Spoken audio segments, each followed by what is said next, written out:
menginjakan kaki di lokasi proyek dengan perasaan campur aduk. Ini adalah kesempatan besar baginya untuk membuktikan diri sebagai pengawas alat berat. Tetapi ada sesuatu yang tak bisa dia abaikan, sebuah aura asing yang menyelimuti tempat ini. Jalan tol ini dirancang untuk memotong jalur pedalaman Jawa, menghubungkan kota-kota besar dengan daerah yang masih alami dan jarang tersentuh pembangunan. Namun, bagi warga sekitar, proyek ini bukan sekedar kemajuan infrastruktur. Ia adalah perusak batas yang selama ini mereka hormati. Saat Adit berjalan menyusuri jalur yang akan dibangun, ia memperhatikan sisa-sisa kehidupan yang dulu ada di sini. Pondasi rumah tua yang hampir tertelan tanah, pohon-pohon besar yang seolah menyimpan rahasia berusia ratusan tahun, dan udara yang terasa lebih dingin dari seharusnya. "Mas, hati-hati kalau kerja di sini," seorang pekerja berbicara pelan saat mereka berkumpul di bedeng sore itu. Adit mengernyit. "Maksudnya?" "Dulu, sebelum proyek ini dimulai, ada warga yang datang ke sini, memperingatkan agar kita tidak menggusur tanah ini begitu saja. Katanya, ada sesuatu yang dijaga di dalam hutan," jelasnya sambil menyulut rokok. Adit hanya tertawa kecil. Baginya, ini hanyalah cerita lama yang biasa muncul setiap kali ada proyek pembangunan besar. Ia telah berurusan dengan cukup banyak konstruksi untuk tahu bahwa mitos-mitos seperti ini hanyalah bumbu bagi mereka takut pada perubahan. Tapi malam itu, ketika ia duduk mengawasi laporan proyek, suara lirih terdengar dari luar bedengnya. Suara langkah kaki yang berat, seolah seseorang berjalan perlahan di atas tanah yang baru saja digusur. Adit beranjak, membuka pintu, menyalakan senter. Namun, tidak ada siapapun di sana. Hanya hamparan tanah merah yang masih basah oleh hujan dan keheningan yang terasa lebih pekat dari sebelumnya. Dan untuk pertama kalinya, Adit merasakan sesuatu yang ia tak bisa jelaskan. Malam semakin larut, tetapi tak ada satupun pekerja yang benar-benar bisa tidur nyenyak di bedeng proyek. Angin dingin berhembus dari arah hutan, membawa serta aroma tanah basah yang bercampur dengan minyak dan debu konstruksi. Awalnya, keluhan para pekerja terdengar seperti hal biasa. Suara hewan malam, angin yang berdesir di celah-celah seng, atau gesekan dahan pohon yang tersisa di tepi proyek. Namun, semakin banyak yang mendengar sesuatu yang lain, sesuatu yang berbeda. Pada malam keempat, seorang pekerja bernama Joko terbangun dengan nafas memburu. Matanya liar menyapu ke segala penjuru ruangan. Wajahnya pucat seperti orang yang baru saja diseret dari mimpi buruk. "Ada yang jalan di luar," bisiknya. Suaranya hampir tak terdengar. Beberapa pekerja lain yang masih terjaga saling berpandangan. Salah satu dari mereka, Rizal, menggenggam senter, berjalan perlahan ke arah pintu bedeng. Dengan hati-hati, ia mengintip keluar. Hanya tanah merah yang baru digusur, alat berat yang terparkir dalam bayangan gelap, dan sebuah pohon tua yang berdiri angkuh di pinggir proyek. Namun, saat ia hendak menutup kembali pintu, terdengar suara langkah kaki tepat di belakang bedeng. Rizal membeku. Langkah itu tidak cepat, tidak buru-buru, melainkan perlahan, seperti seseorang yang sedang mengintai. Ia mengarahkan senter ke sumber suara, tetapi tidak ada apa-apa di sana. Kita sebaiknya pindah tidur ke mobil, usul seorang pekerja lain yang sudah mulai terlihat gelisah. Malam-malam berikutnya semakin buruk. Suara langkah kaki, bisikan, dan tangisan lirih semakin jelas. Beberapa pekerja bersumpah mereka mendengar suara seseorang memanggil nama mereka. Tetapi ketika ditanya, tak ada satupun yang tahu siapa yang berbicara. Adit mencoba menenangkan mereka. Mungkin hanya hewan liar, katanya. Tetapi bahkan dirinya pun mulai merasakan sesuatu yang tak biasa. Udara di malam hari terasa berat, seperti ada sesuatu yang mengawasi mereka, mengintai dari balik gelapnya proyek yang belum rampung. Ia hanya bisa berharap bahwa ini semua hanyalah efek kelelahan, atau mungkin sekedar paranoia yang menyebar di antara para pekerja. Namun, jauh di lubuk hatinya ada perasaan yang sulit ia usir. Sesuatu, entah apa, memang ada di sini. Warung kecil di pinggir proyek itu menjadi tempat Adit dan beberapa pekerja melepas penat setelah seharian bergulat dengan alat berat dan jalanan yang belum sepenuhnya terbentuk. Warung itu sederhana, dengan meja kayu yang sudah mulai lapuk dan lampu redup yang berayun pelan setiap kali angin malam berhembus. Pemilik warung, Pak Barto, seorang pria tua dengan wajah penuh keriput yang seakan menyimpan ribuan cerita, selalu menyambut pelanggan dengan senyum ramah.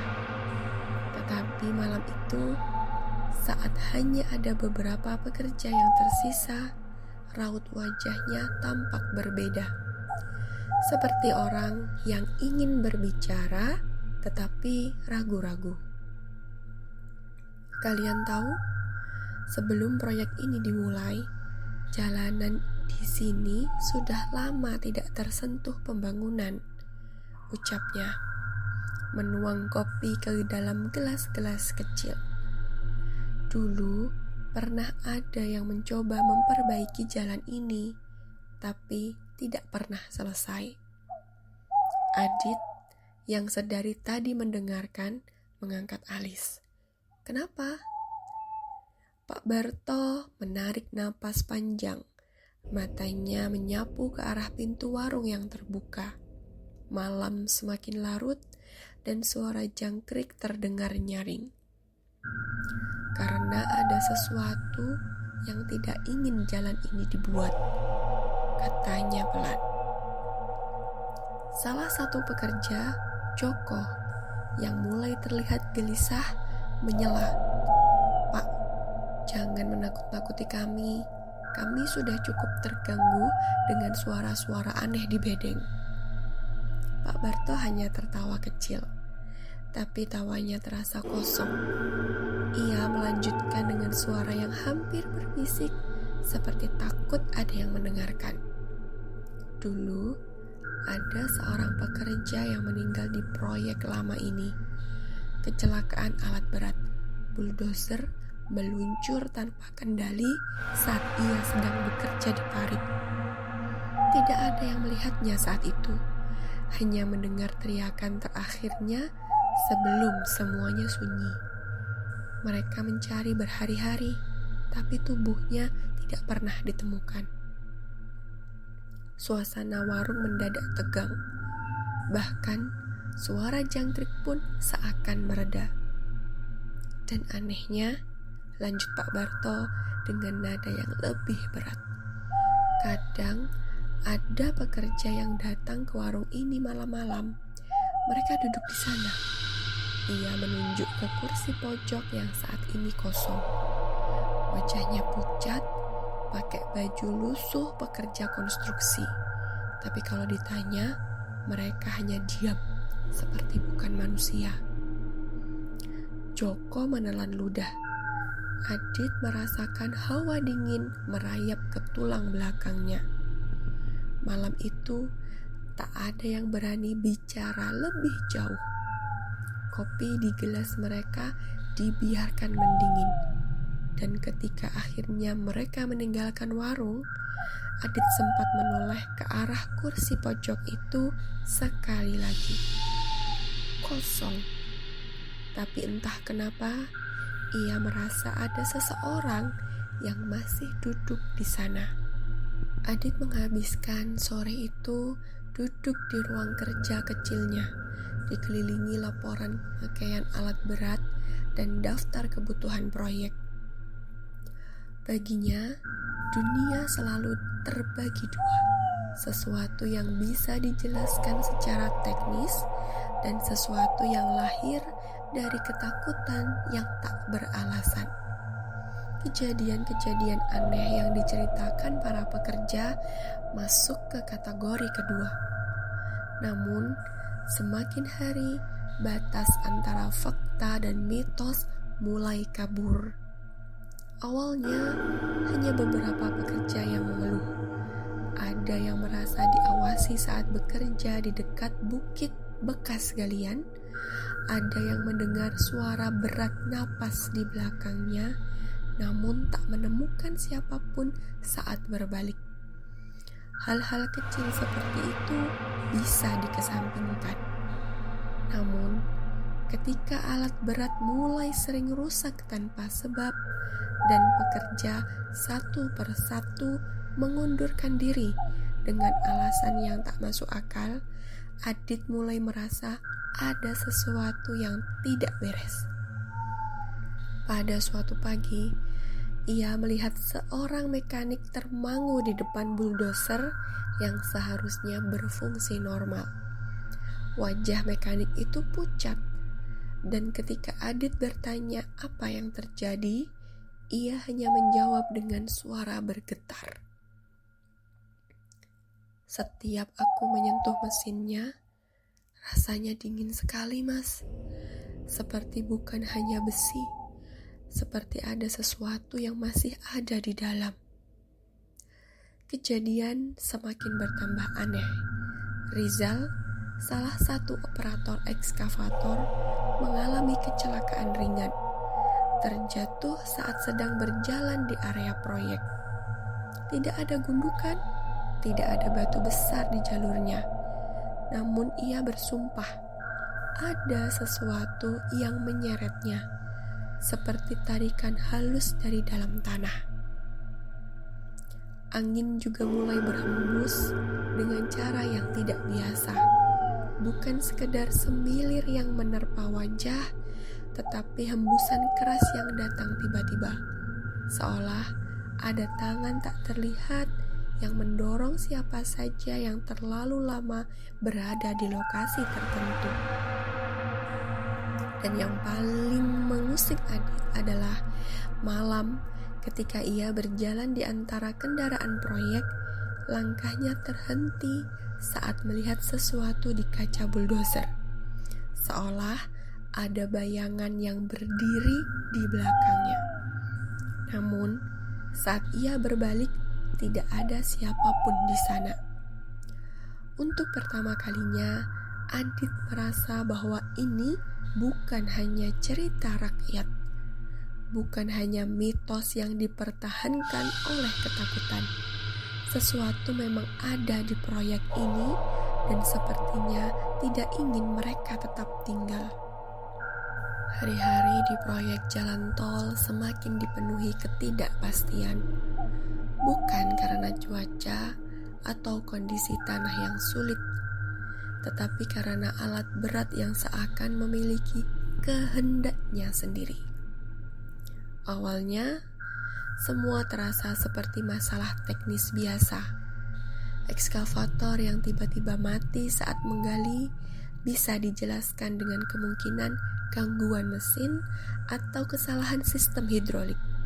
Tetapi saat satu persatu alat mulai berulah tanpa sebab yang jelas, Adit merasa ada sesuatu yang tidak beres. Bulldozer yang digunakan untuk meratakan tanah bergerak sendiri saat ditinggalkan, seolah ada tangan tak terlihat yang mengarahkan lajunya. Salah satu operator, Joko, bersumpah ia sudah memastikan rem tangan terkunci sebelum turun dari kabin. Namun, saat ia berbalik, mesin itu mulai berjalan pelan ke arah bukit kecil sebelum akhirnya berhenti dengan sendirinya. Lalu, ada roller tandem yang mendadak bergetar hebat, seolah-olah mesin mengalami konsleting.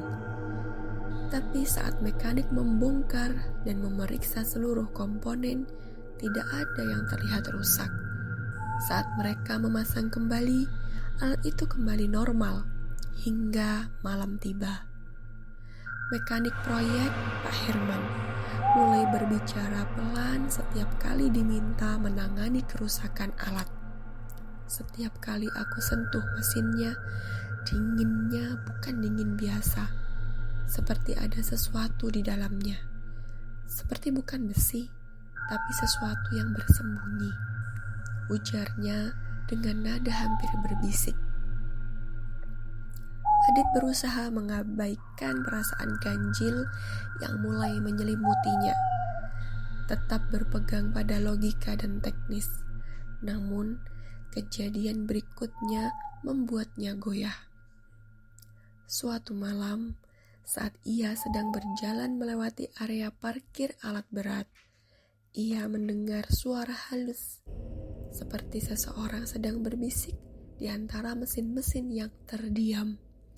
Langkahnya melambat, matanya menyapu ke segala arah.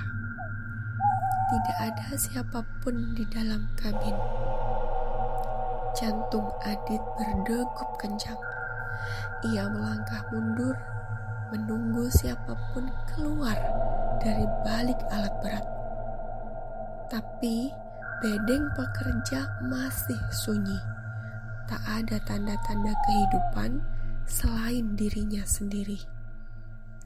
Dan saat mesin itu akhirnya mati dengan sendirinya, sesuatu yang lebih dingin dari udara malam merayap di tengkuknya.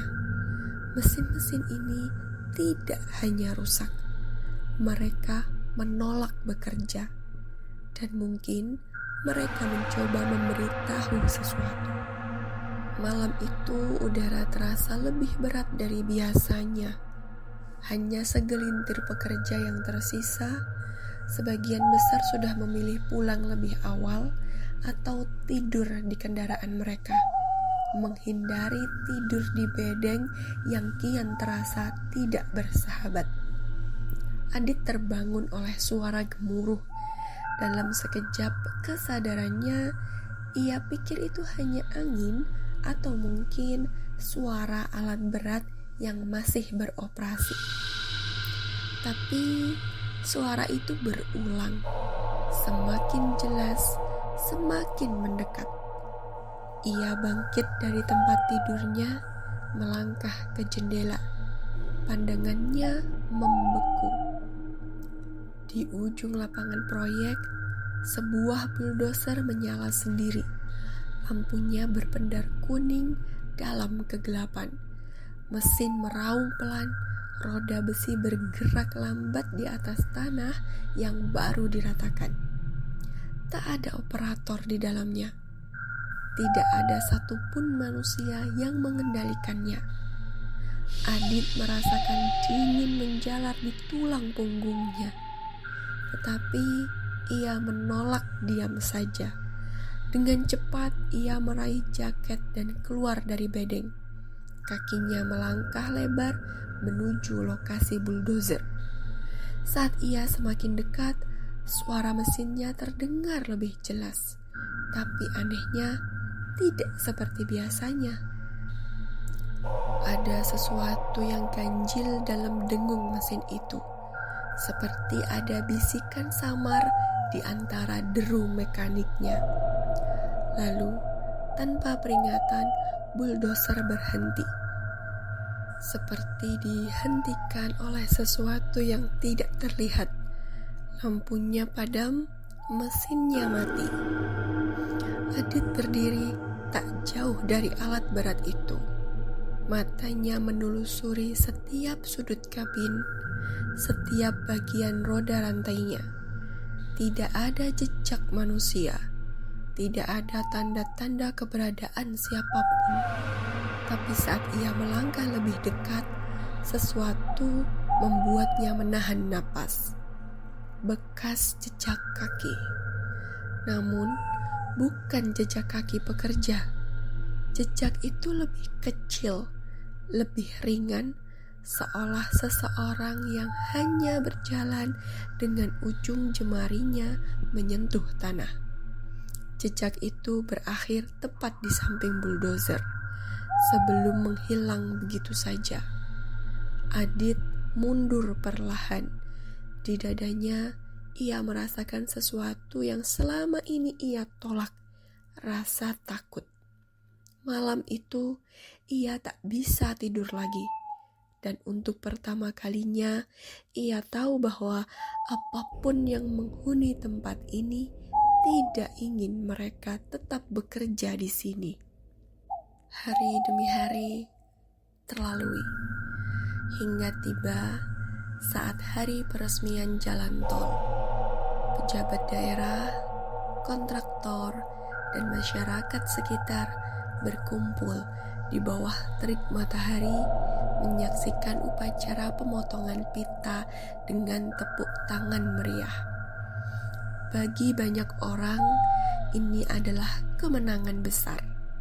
Jalan yang dulu hanya berupa tanah kasar dan jalur sempit, kini telah menjadi jalur utama yang menghubungkan berbagai kota di Jawa. Tapi bagi Adit, ada sesuatu yang terasa tidak benar. Ia berdiri di tepi jalan, memandang hamparan aspal yang kini mengubur tanah merah tempat ia pernah berdiri. Tidak ada yang bisa melihat jejak-jejak kecil yang dulu ada di samping bulldozer. Tidak ada yang akan mengingat mesin-mesin yang menyala sendiri di tengah malam. Tapi ia ingat. Hari-hari berlalu, lalu bulan berganti. Jalan tol mulai dipadati kendaraan. Namun anehnya, laporan-laporan kecil mulai bermunculan. Mobil-mobil yang tiba-tiba mogok di titik tertentu, meski tidak ada masalah teknis yang jelas. Pengemudi yang merasa ada bayangan melintas di depan mereka, tetapi saat direkam di kamera dashboard tidak ada apa-apa. Lalu suatu malam, Adit kembali melewati jalan tol itu, mengendarai mobilnya dengan kecepatan sedang. Tidak ada alasan bagi dirinya untuk takut. Semua sudah selesai. Semua sudah berlalu. Namun, saat ia mencapai titik proyek lama, jantungnya tiba-tiba berdegup lebih cepat. Di kaca spionnya, sekilas ia melihat sesuatu. Seseorang berdiri di tengah jalan. Tubuhnya kurus, pakaian lusuh seperti seorang pekerja konstruksi. Wajahnya pucat. Adit berbalik dengan cepat, tetapi jalanan kosong. Tidak ada siapapun. Ia menghela nafas dalam-dalam, menggenggam kemudi lebih erat. Tapi di hatinya, ia tahu jalan ini memang selesai, tapi kisahnya belum benar-benar berakhir. Karena sesuatu masih berdiam di sana, menunggu.